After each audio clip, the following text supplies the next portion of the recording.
Assalamualaikum warahmatullahi wabarakatuh. Perkenalkan, nama saya Farid Kaisamhar dengan NIM 11122100012 dari Teknik Geologi Angkatan 2021 Universitas Veteran Yogyakarta.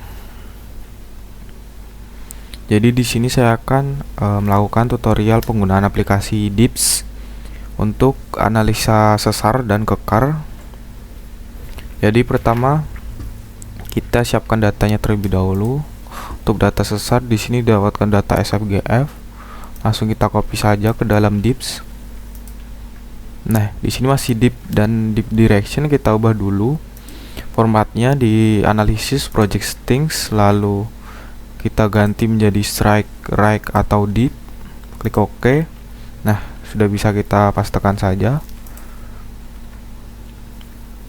Lalu kita pastekan lagi satunya. Nah, setelah sudah terpastikan semua, lalu kita klik kontur preset. Nah, sudah seperti ini ya teman-teman. Nah, kemudian kita buat arah umumnya dengan menggunakan add user plane. Nah, lalu kita klik pada titik tengah dari kontur tertinggi. Nah, ini untuk strike-nya didapatkan sekitar 322, berarti dia GF ya teman-teman. Kita beri nama GF. Oke. Nah, kemudian kita lakukan hal serupa pada kontur satunya. Nah, berarti ini SF. Oke, mungkin saya rubah dulu warnanya. GF merah.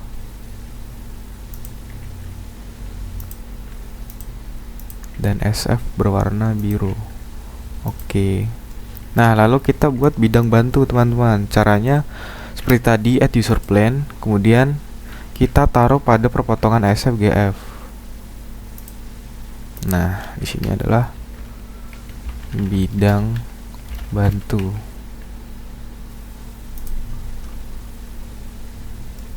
Nah, ini bidang bantu ya teman-teman.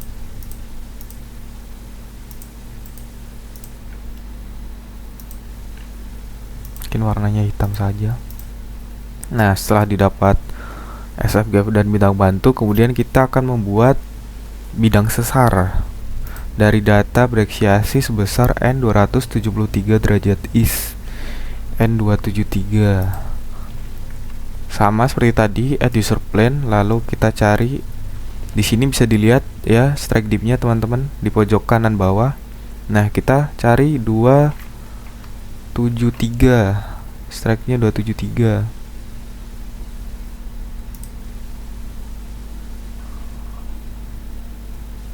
Berarti di sekitar sini. Ini adalah bidang sesar. Oke.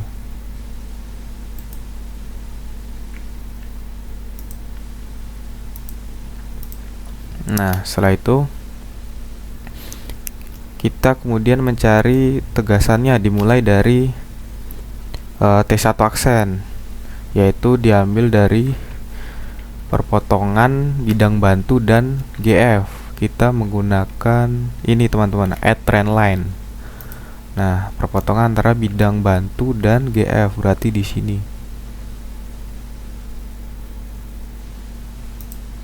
Nah, oke.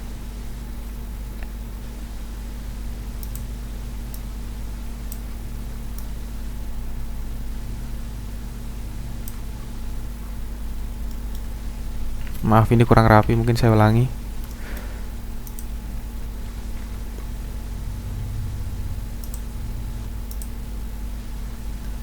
Masih tidak berubah ya teman-teman.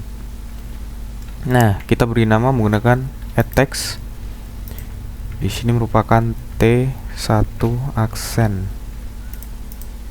Oke.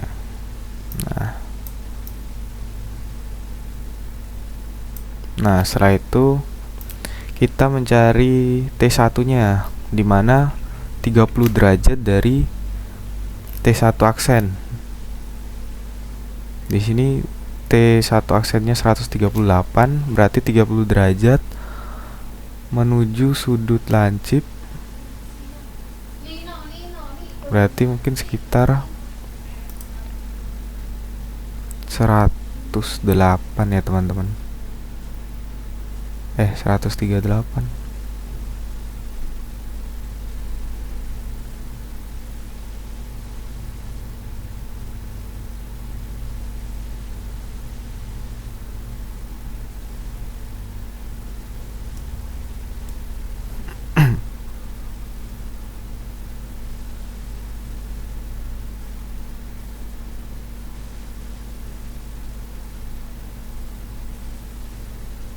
Tunggu, di sini dia 228, berarti 30 derajat mungkin sekitar 198. Nah, mungkin di sini ya teman-teman, karena mendekati sudut lancip. Nah, tadi kan trennya 138. Lalu 30 derajat dari 138 108, berarti benar ya teman-teman. Yang di sini merupakan T1. Oke. Kemudian kita mencari T3 aksen, dimana dia 90 derajat dari T1 aksen.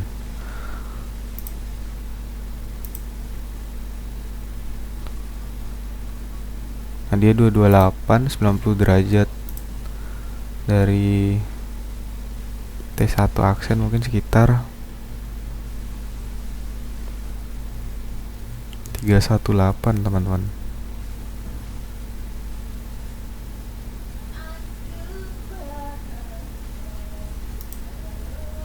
Benar. T3 aksen.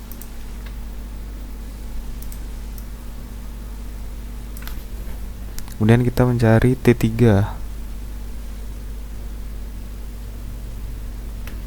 T3 itu 90 derajat dari T1.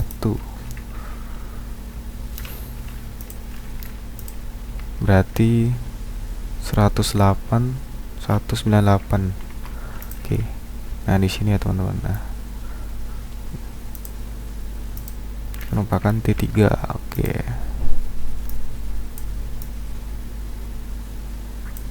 Lalu ada T2. T2 itu dia dari perpotongan SFGF teman-teman.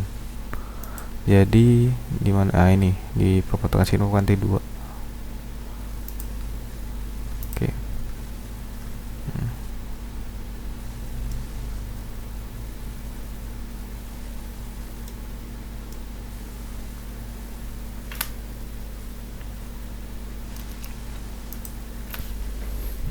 Kita beri nama T2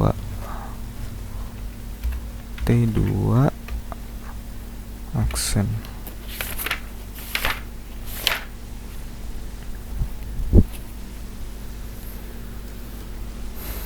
Klik OK.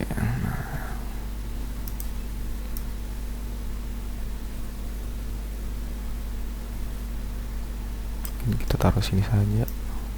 Nah, setelah itu kita mencari net slip-nya. Jadi net slip itu dia kita menggunakan draw line segment ya teman-teman. Nih, line segment dari titik tengah menuju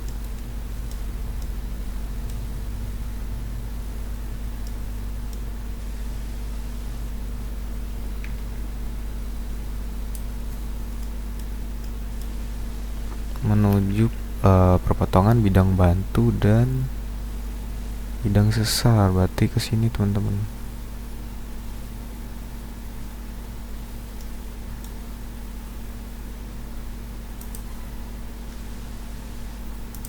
Mungkin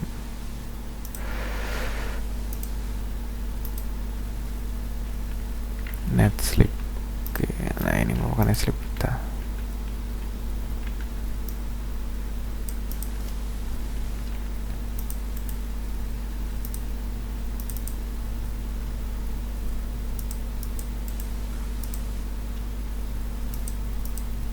Untuk net slip saya ganti warnanya menjadi kuning.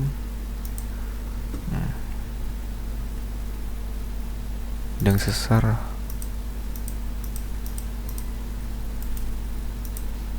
kita ganti menjadi pink.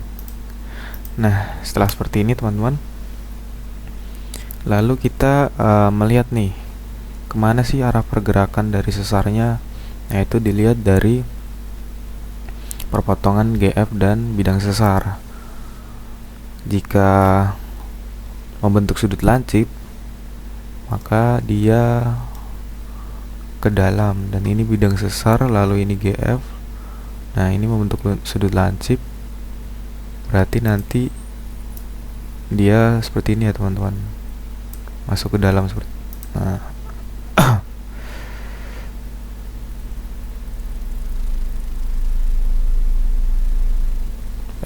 maaf, ada kesalahan. GF dan bidang sesar, oh ternyata membentuk sudut tumpul teman-teman, berarti dia keluar seperti ini.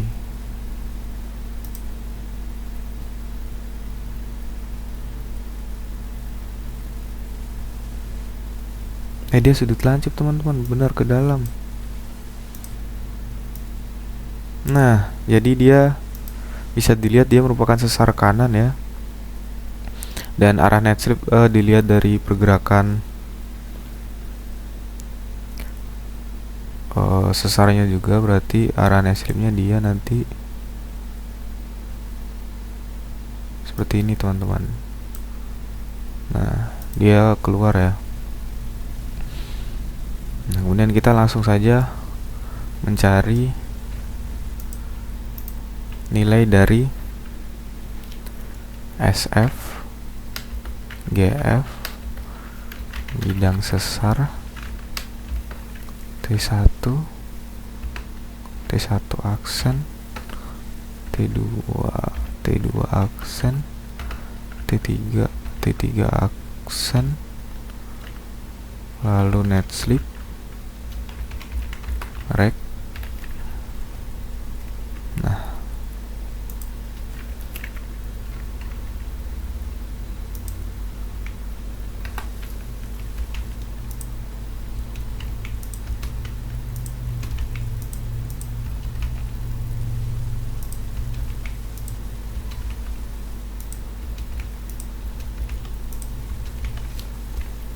oke. Nah, ini kita hapus dulu ya teman-teman, karena kita sudah tahu dia, kalau dari analisis kita sudah tahu kalau pergerakannya kanan turun ya.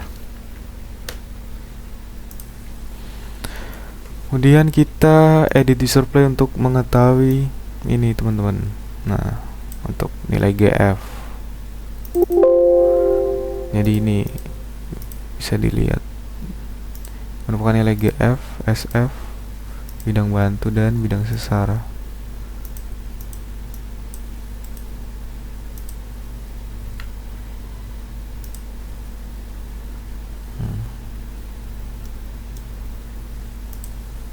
Jadi GF-nya 32273,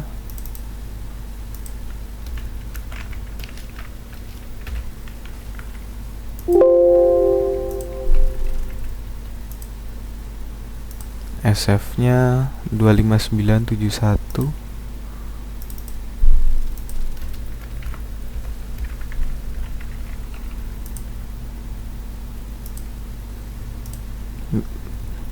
bidang sesarnya 27390.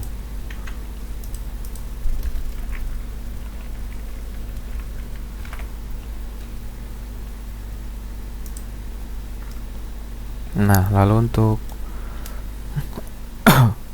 mengetahui tegasan dan net slip, kita mengubah formatnya dulu dari strike rect dip menjadi transplants. Lalu kita baca untuk T1 sendiri dia 181,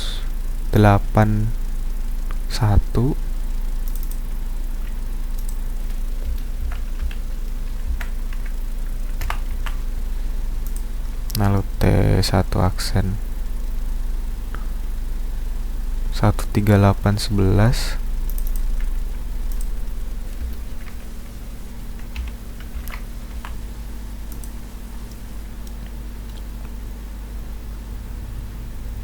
T3 19800.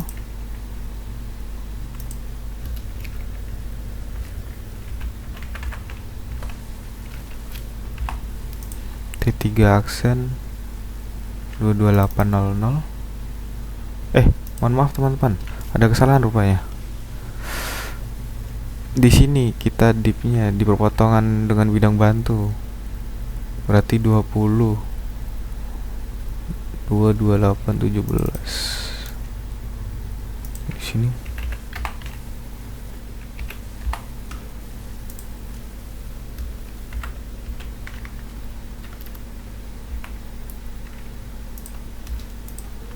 malah untuk T2 19420 ya teman-teman.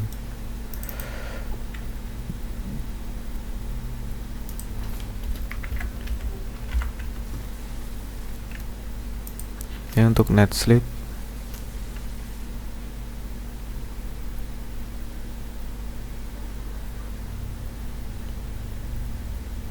empat dua tujuh dua.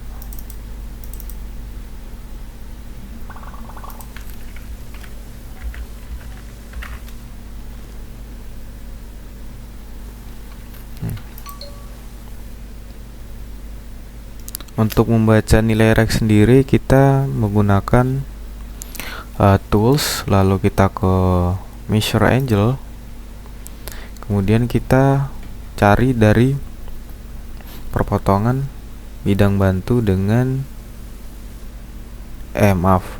dari neslip dengan bidang terluar. Jadi di sini teman-teman. Nah, kita klik saja.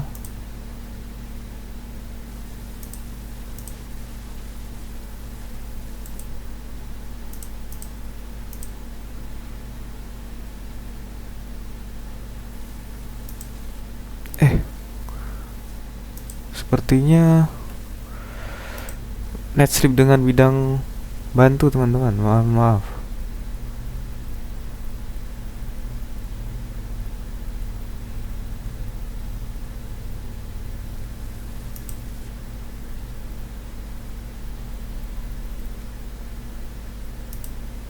Empat derajat.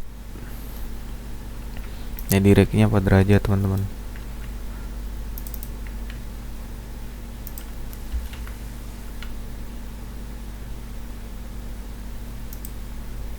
Nah, kemudian kita klasifikasikan menggunakan klasifikasi Ricat, di mana dipnya tadi merupakan dipnya sekitar 4 ya teman-teman, berarti dia masih di sekitar sini. Kemudian dia mohon maaf, tunggu.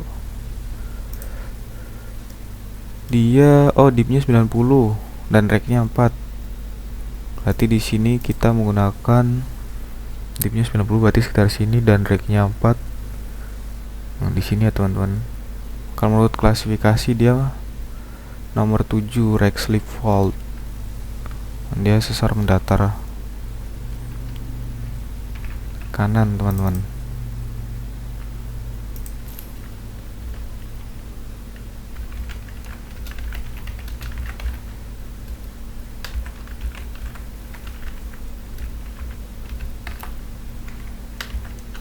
Oke, nah itulah. Jadi ini merupakan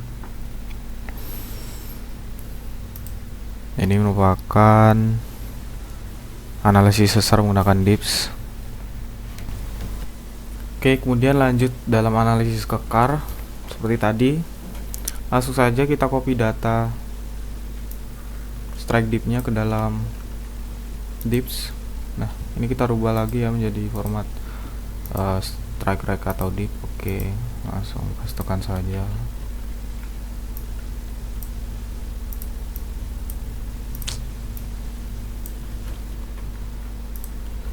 Nah, seperti tadi kita klik kontur preset untuk mencari arah umum menggunakan add user plane, kemudian di titik tengah dari kontur tertinggi.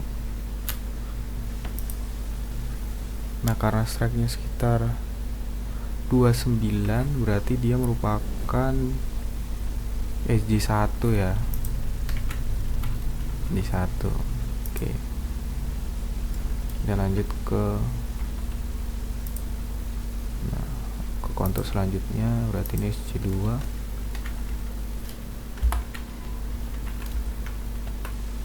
Oke, dan kita bikin bidang bantu seperti tadi di dalam perpotongan SG1 dan SG2.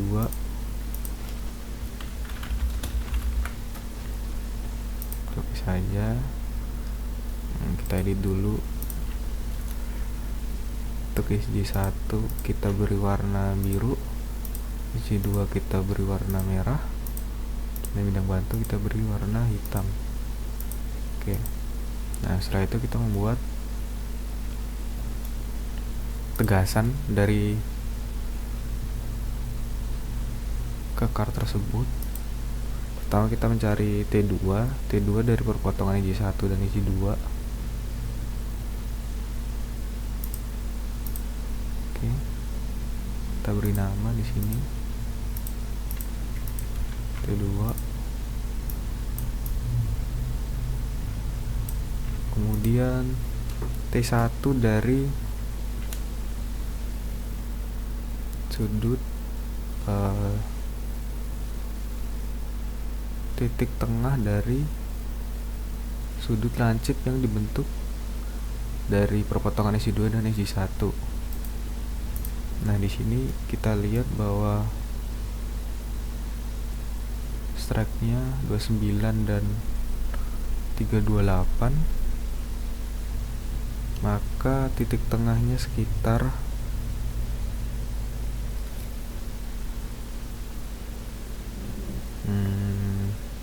29 dan 328.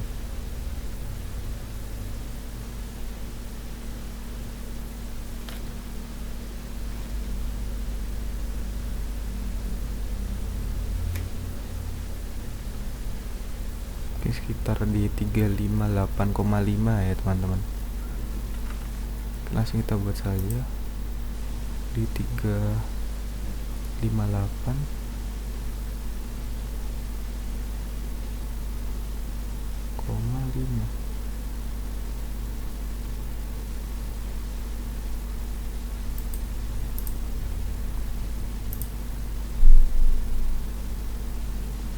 Sepertinya ada yang salah.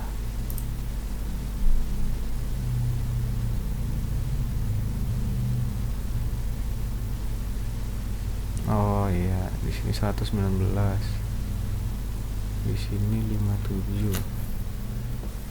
Berarti 119 dikurangi 57, 62. 31, 57 tambah 31, 88. Berarti di 88 ya teman-teman.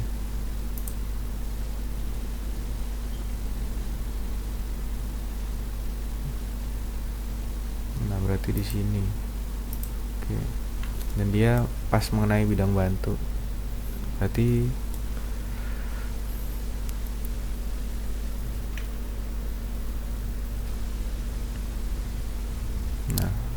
di sini merupakan T1. Oke. Dan untuk T3 dia 90 derajat dari T1 teman-teman. Ini trennya 358. Berarti 90 derajat dari 358 mungkin 88. Oke. Nah, karena dia yang mengenai bidang bantunya sebelah sini, berarti nanti kita back teman-teman. Ya, kita back. Berarti 180 derajat. 88 tambah 180 derajat teman-teman. Berarti di sini T3-nya. Nah, setelah itu kita mencari extension join. Dia dari perpotongan T1 dengan bidang bantu, dan dia harus melewati perpotongan T1 dan bidang bantu dan perpotongan SG2 dan SG1.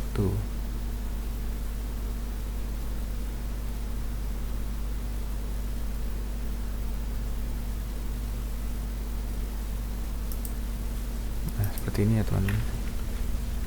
Merupakan extension join.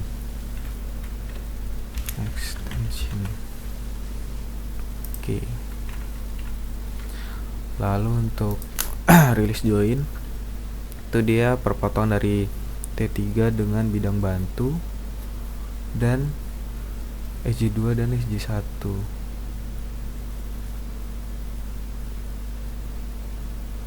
Berarti dia harus seperti ini teman-teman.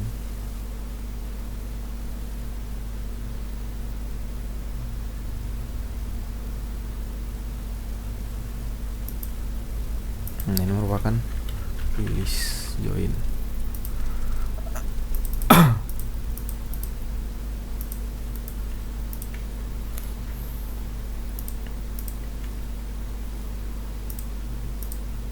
Nah, kita rubah warnanya dulu teman-teman untuk memudahkan pengenalan. Nah, sudah didapat. Kemudian kita lihat nilainya menggunakan. Nah, sudah terlihat ya teman-teman. Nah, di situ merupakan nilai dari EJ1 kita, yaitu sebesar strike-nya 29 atau titiknya 62, SJ2 sebesar 328 atau 666. Kemudian untuk extension join-nya nilainya sebesar 355 derajat 61. Lalu untuk release join nilainya 91 derajat atau 86. Kemudian kita membaca tegasan dari T1, T2 dan T3, dimana kita membacanya dengan perpotongan bidang bantu ya. Berarti di sini T3 kita rubah dulu menjadi transplant. Nah, di sini berarti dia ini bisa dilihat di sini ya teman-teman. Nah, di sini dia 267 dan 276 267 29 T3. Lalu untuk T2 276 30.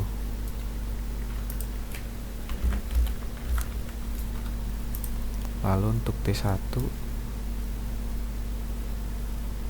35705. Nah, maka sudah didapat semua nilainya dari C1, C2, extension, release, dan tegasannya. Nah, jadi mungkin cukup sekian tutorial dari analisis sesar dan kekar. Itu saja yang dapat saya bantu. Mungkin sekian dari saya. Wassalamualaikum warahmatullahi wabarakatuh.